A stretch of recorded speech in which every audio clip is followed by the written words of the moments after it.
Hello everyone, this is Deekshith. I'm an Atlassian SME at ADP, and today we're going to talk about how we automated and simplified onboarding to our Atlassian tool suits like Jira and Jira Align, but you can typically use it to any application out there.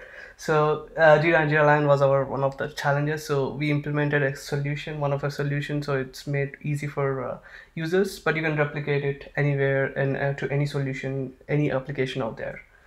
So this code suits very well with our goals, the way we implemented this automation and simplify it and make it self-governance for users. So the code goes like, to grow your business, it needs to become more simple, repeatable, and standardized.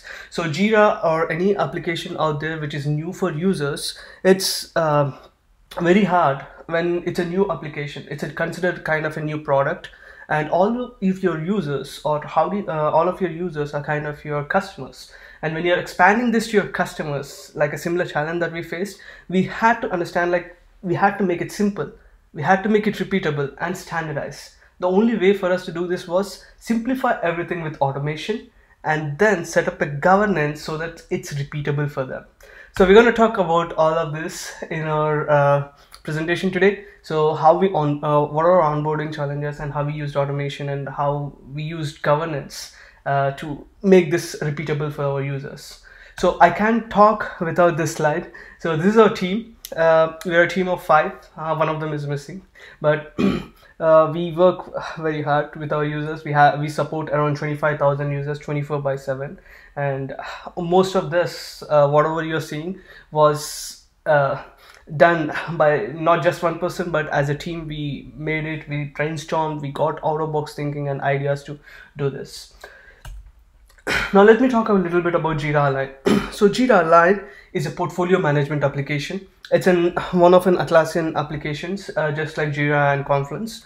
But Jira Align deals with more like advanced reporting and advanced functionalities. Like most of the work that is done by teams are done inside Jira. Like anything below feature or epic is done inside Jira, and anything above that is done in Jira Align. So like you have bigger issue types like initiative, themes, capabilities, or feature epics. So these kind of work is done in Align. You can do your quarterly planning, or you can even build your own safe agile framework inside Jira Align and do reporting on it. So Jira Align is one of the important application, and like any other tool, introducing it into a system was pretty much challenging.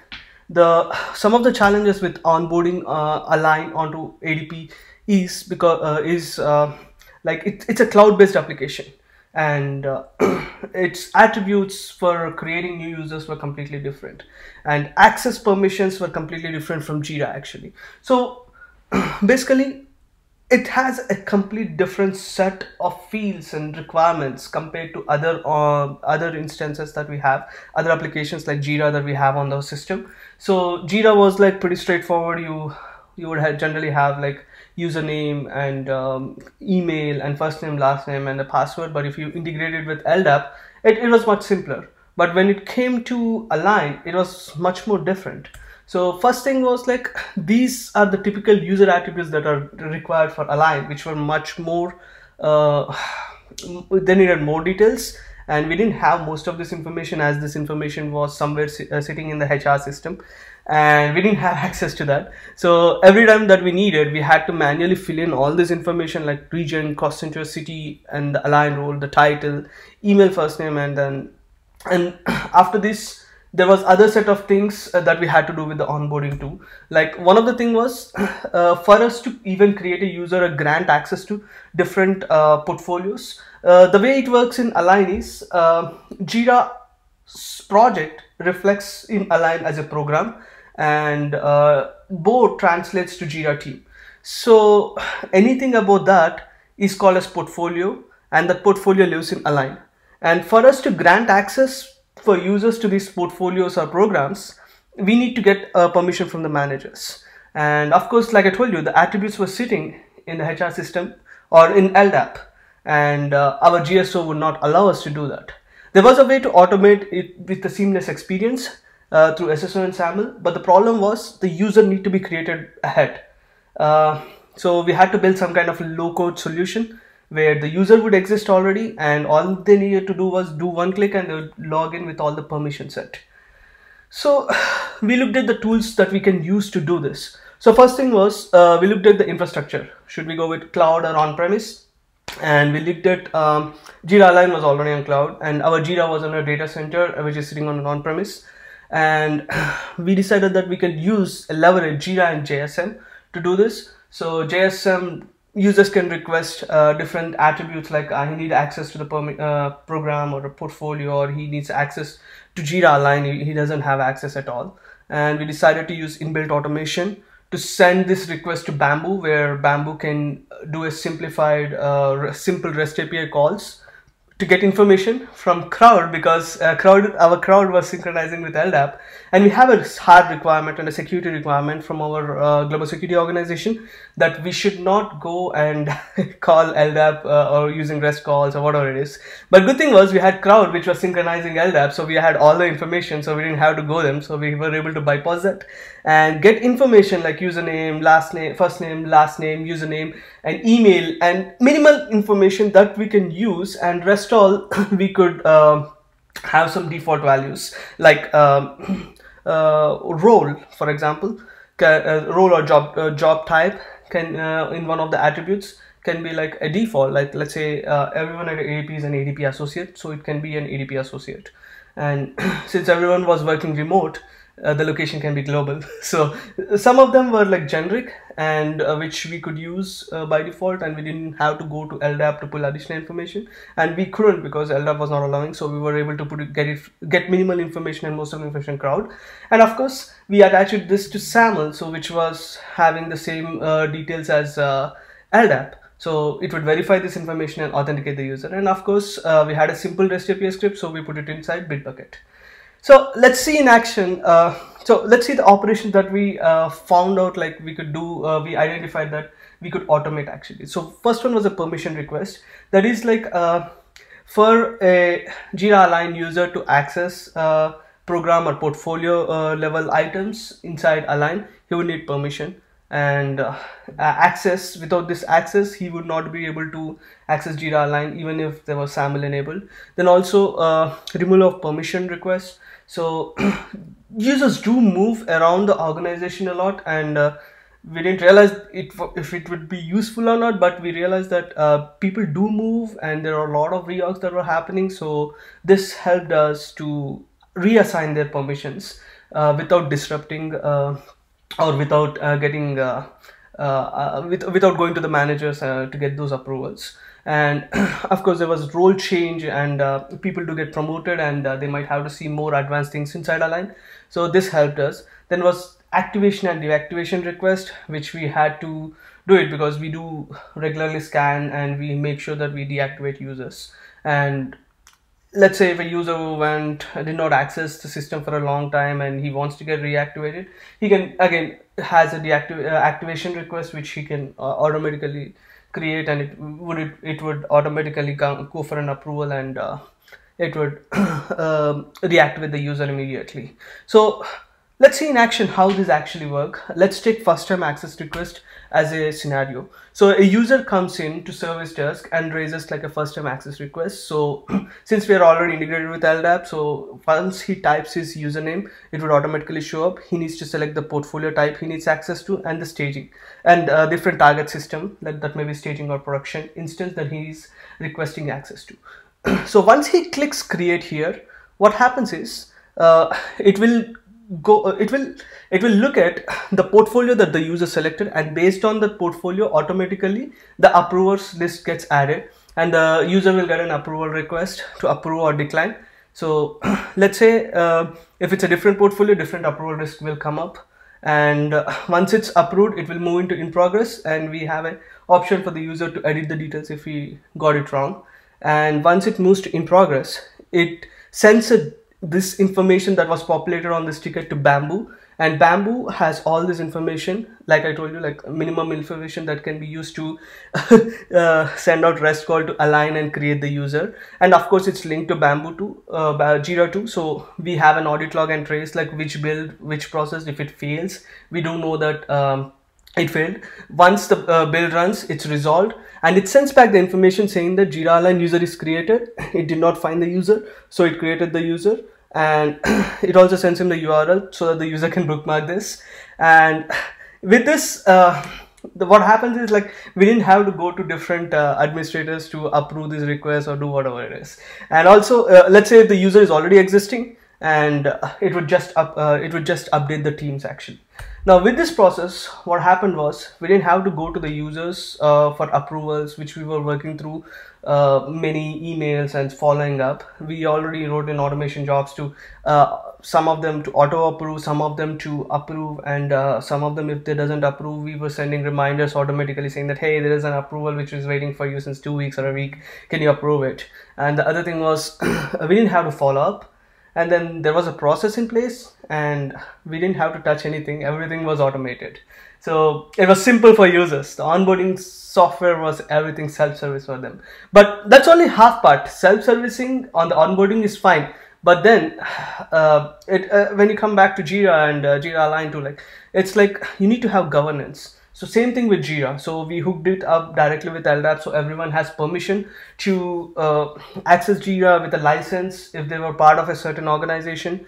But the problem that was happening was, ADP is a huge organization with different LDAPs, and it was causing us a challenge. And there were project administrators who were struggling to grant. We gave project administrators access to grant licenses to through LDAP groups. But the thing was, they weren't sure. There wasn't a way for them to audit if there was a license missing or a permission that was missing, and how do they self-service themselves to do that actually.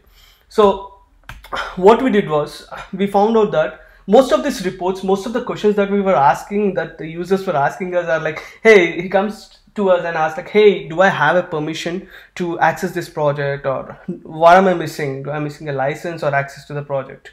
I do have a license, I see, because I'm seeing dashboard, I'm not seeing service desk portal, but what am I missing?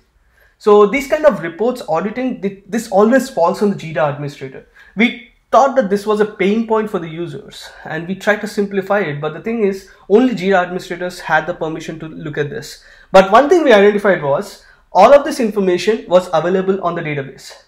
So we had to somehow give access to users to look at the database reports, or see this kind of reports, and ability to query them on demand and look at the live reports.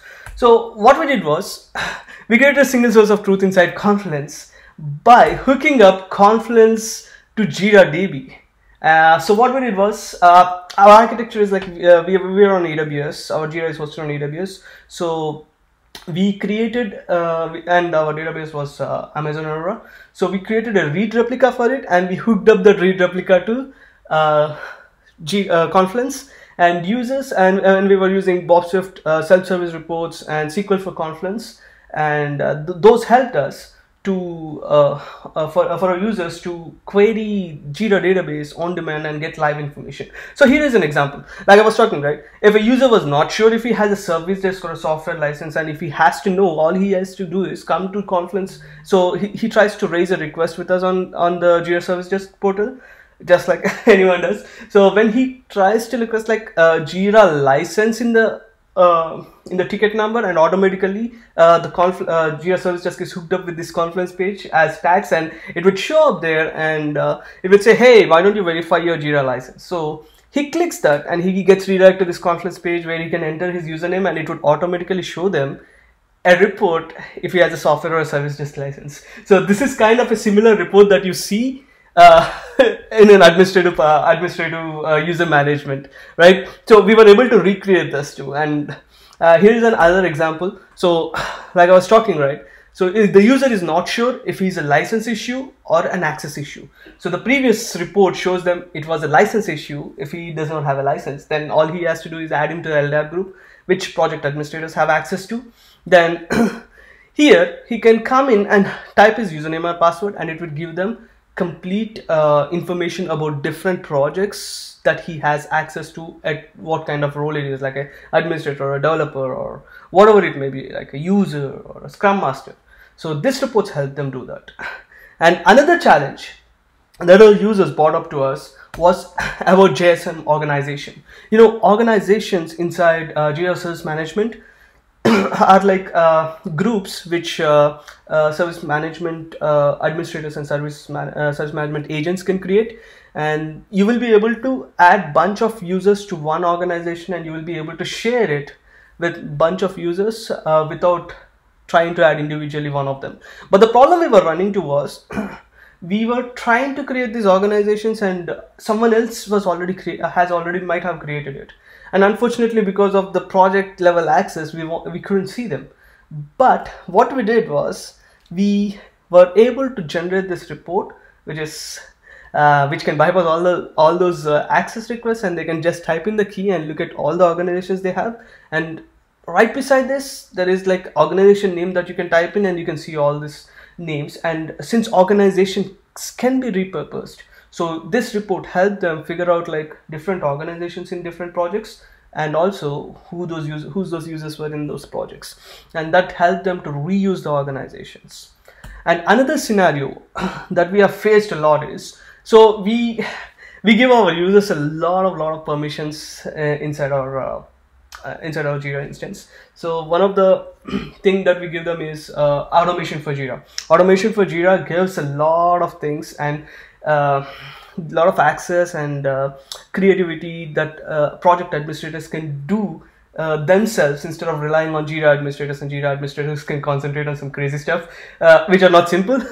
So the problem that was happening was, since we gave everyone every Jira project administrator access to create number of automations inside their projects, the problem that was happening was there were too many automations that were running on an issue, and they weren't sure which one was a success, which one was a failure, or which one ran. They weren't sure what was happening actually, and there wasn't an easy way that you could audit log inside Jira itself. Even for us to troubleshoot too, it was getting very tough, because at any given point of time, like I had an issue where 100 automations were running and I wasn't sure which one was a success or failure. I can go to 100 automations and check, right? So we devised this report. We talked to our users, stakeholders every week, and one of the biggest challenge they brought up was this. And we spent a lot of time researching around like how this all works. And also luckily Atlassian in one of the latest versions, they created something called ID. So it was able to go back to look at that ID and go back and search for those automation audit log exactly and what happened to. But this report gives them everything. All you need to do, all the user had to do was come in and enter the issue key, and that's all. It would give them all the automations that ran on an issue with start time, end time, with IDs, and if it was success or a failure or nothing happened, no actions were performed on that issue. But this helped them a lot. It was like, this was better than Atlassian's view that we could give them. They were very happy with this actually.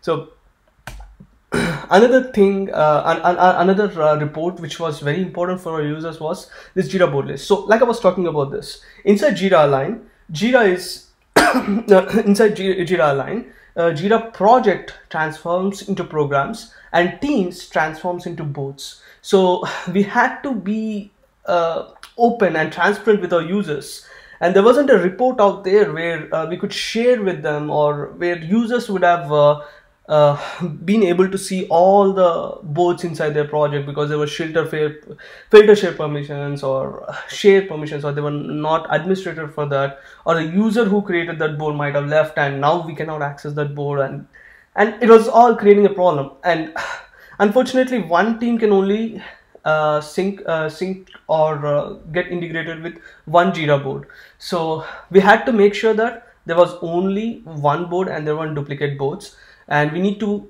make sure that it's shared with certain users so that they can see it. So we created this huge board list report where it would show all the boards inside Jira, and they were able to look at it, like look at the filter queries. They can look at who it's shared with and who is the board owner and what's the board ID and all this kind of information that helped them out do this. Not only this, we also started sharing out who the project administrators are, and they can reach out to, like if a user has an issue, if he's trying to raise something on it, this report would automatically pop up on the JSM portal when the keyword matches, and user can look at this report and contact them directly instead of contacting us. And also Jira custom fields, we started being transparent and we started sharing this report out. So whenever there's a inside special reason for doing this, and of course, when a user tries to create or asks for a custom field with our administrators, we ask them, hey, you know what? Yes, definitely. But can you look at this report and see if anything that you can reuse? And people say that this would not work. People like customers will always ask for custom fields, and you're forced to create it. But the way we are convincing our users, saying that custom fields affect performance of Jira and you have to reuse, and if there is a scenario we'll create them, but make sure they're generic, they can be used by everyone inside Jira. Some of these rules helped us navigate our governance, and also this helped us minimize our custom fields too. You won't believe the number of custom fields we have inside our Jira is less than 150, and our reindexing time is less than 40 minutes actually. So even with 25,000 users with about 3 million issues, we are still less. And of course, the same thing we do with issue types and workflow statuses. And we do also have like there is a no group level report that you can pull out of Jira, especially for project administrators. So just to make sure they have the right group and right those groups provide right access. So instead of them going to LDAP, we were able to give them this, so they can use this report to filter out like which group of LDAP are they added to, and this helped them figure out if they were in the wrong group, and they could correct that through LDAP. So another biggest challenge that I'm pretty much sure this is a biggest challenge for any organization out there, and even for us at ADP, this is a big challenge. Deleting issues is like a controversy. It's like no matter what organization I work for or where I was, any Jira administrator in his lifetime of experience would face this issue for sure. And it was a big challenge even at ADP. And one of the problems with this is there is no restore button for delete. It's like once it's gone, once it's clicked, it's gone. You can't bring it back. And we faced with a similar issue. So unfortunately at ADP, we had much more use case for delete actually. So our financial reporting inside Jira happens through work logs, and anything which has any issue that has a work log associated with it is considered as financial data. And if users accidentally deletes those financial data or those issues, then that's like for finance, money is going out of thin air. So we had to somehow solve it. So like today, what I'm going to show you is like we created a recycling bin. I'm going to talk more about it. So first thing, we have to clarify like how the usage of delete is happening inside Jira actually. To begin with, why does a user use delete action? So one thing is he might accidentally delete an issue, or he writes a project automation to delete issues, and then there were like placeholder issues that users create, and that instead of resolving them, they just don't want them and delete them. And users, when do they want to delete all these issues? They want it anytime, and sometimes even in bulk. And of course, they want to restore it, but unfortunately Jira doesn't allow it. So what we did was we got in and created a recycling bin automation job. A recycling bin automation job. But let me rephrase it. It's like we created a recycling bin for Jira, and this automation job helps us create a recycling bin inside Jira. So what we did was we created a project called recycling bin.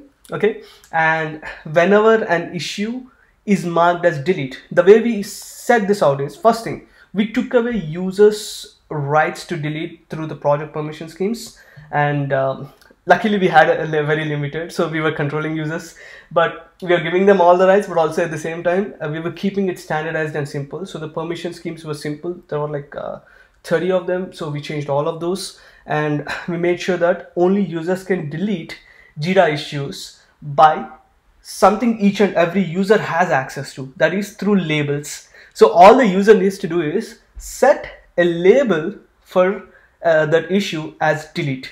Just add a label called delete, and this automation job, which runs every 1 hour, picks that issue and automatically scans the issue and looks at the issue if it has any time spent, that is like any work logs associated. If there are any work logs associated, it goes and removes that label delete. It doesn't want to process it again, and adds a comment saying that, hey, there's a work log associated to this, can you remove the work log or delete the work log, so that we can, that is the reason why we can't delete this issue, and alerts the user with the same.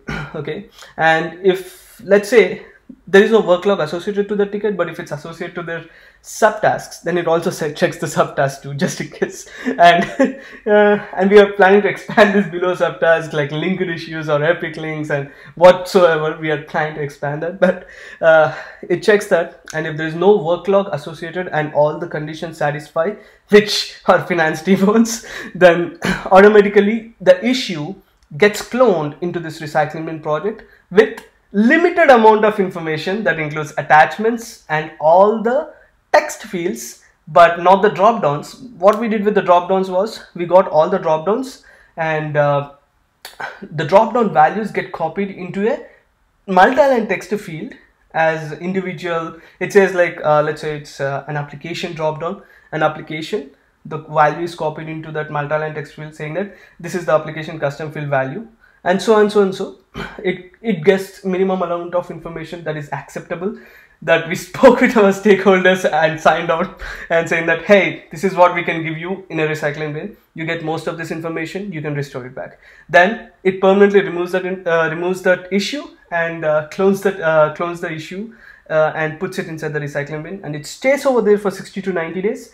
And in those 60 to 90 days, if the user wants to go ahead and wants to restore it back or like move that issue, technically it's like moving the issue back to this project, he can move that issue, or else it gets permanently removed if it doesn't if the user doesn't do anything for the next 60 to 90 days. So this automation was what enabled us to do this. Actually, there were many other ways we could have done this, but this was something like low code, zero code solution. If you have automation for Jira, you can do similar stuff like this. And trust me, before implementing this, we were like not sure if it's gonna be useful but for our users or not, and it was like we weren't sure how beneficial this was for the users. But when we looked at the amount of times this got run, it's like crazy. We didn't think that people are gonna use this much. So this is the total amount of deleted issues in the recycling bin. That means that's how many times this automation is also ran actually, and deleted all these issues and also created them. So it was crazy. It was one of the beneficial thing for our users. We didn't realize it, but we understood their pain points, and we were able to simplify it, and we were able to finally create a recycling bin for Jira. So I would like to compare how we used to do everything manually to how we used to do everything automated today. So previously on Align automation, we had to go through different systems and grab the information manually and get an approval from the manager, and then process that information and put that information and officially, and then let the user notify saying that, hey, all this information is over there, now you can log into Align and everything. But now through JSM and our automated system, automated REST API script, we didn't have to do anything. All the user has to do was go into services portal and create a request. It would go for approval automatically, and if a manager approves it, it sends the information to Bamboo, and Bamboo makes some calls from crowd and Align, and automatically resolves the ticket and sends the information back to user. And if the approver are busy and if they forget, it automatically reminds through automation jobs. And self-service reports. So for each and every information, the users used to reach out to us saying that, hey, this user can't access, do I have a license, I'm missing a license, my user account got deactivated, all of these things. But through self-service reports on Confluence, they didn't have to come back to us. So we were at first it was a little bit hard pointing them out, saying that, hey, go to this report, go to this. Next time they stopped coming to us. It became a more repeatable process for them. Then of course, similarly with automation, And of course, deleting issues, it was a nightmare for us. We had a lot of escalations with managers, and even one time it went till SVP, and we had to argue that a lot, saying that delete is a very catastrophic. It's like I told you, it's a controversy. But with automated job, it became more simplified, and at first it was a little bit tough because the way it was running, it was running every 1 hour. Users got freaked out a little bit, but it became as a process, as repeatable. Users got addicted to it, and they were happy with that because they had a recycling bin. At least, like, if something went away, it was coming back to them. There was a chance for them to restore at least part of the information from that. And also, or making it automated, making it have a recycling, have a copy of it, made users happy and also finance team happy that users are not deleting important financial data. So then finally, I would like to talk about the future of our onboarding and self-service actually. So of course, we couldn't have done this without TAM and Premier support. They helped us with the automation. The TAM suggested us that you could do it through the REST API or Groovy scripts. Unfortunately, we could have moved the issue, but there wasn't a REST API for that. That's something we might do it later. If we ever have a move REST API, we would directly move the issue instead of copying it. And also, not only to Align, we are now expanding this to other Atlassian applications like Obsgenie. We are planning to use the self-service onboarding to Obsgenie too, and also you can expand it to any other applications. So through the automation from Jira, just doing it inside of Jira, we were trying to do a lot of stuff, but Atlassian released a lot of plans over this keynote, in the keynotes today. So the things what Atlassian plan are going to help us. So for example, they are planning to release automation for Jira, automation for Confluence. So we'll be able to create Confluence spaces, and we'll be able to expand our reach to Confluence to do some nice stuff over there, like editing or updating or creating new Confluence spaces on demand through the automations, and also do some onboarding jobs over there too. And and also another use case that we are thinking of doing is like finally moving out of eliminating Bamboo in the middle and only using automation for Jira to do a low-code solution for onboarding instead of going to BAM, sending the information to Bamboo and coming back. So we are going to do it inside Jira itself. So the way we are planning to do that is automation for Jira has this send web request where you can make get, post, put, and all kinds of calls that you want. So we are still doing it in the POC, but I think in the coming days, we'll be able to implement that. And with that, there'll be zero code, and you don't need to go to Bamboo and do everything. It's going to stay inside Jira and make REST calls we don't need to write any code, and we can eliminate Bitbucket too. It just calls crowd, gets the information, sends it to Align, and once that is completed, it's gonna just close out the ticket with whatever the Align information it creates. So that's our future of it.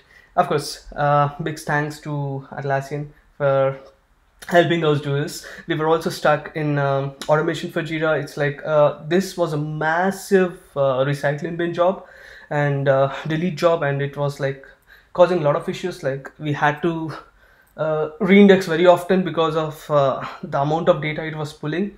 So we had reached out to Atlassian to help us out. They suggested that instead of reindexing very often, you can use like refetch calls, which eliminates for you to not do reindexing but get the latest information out of the database. So those helped us too, actually. And finally, thank you for giving me an opportunity. You have a good day. Hope this is going to be helpful for you in your organization. At least you'll be able to have a recycling bin for your Jira. Thank you.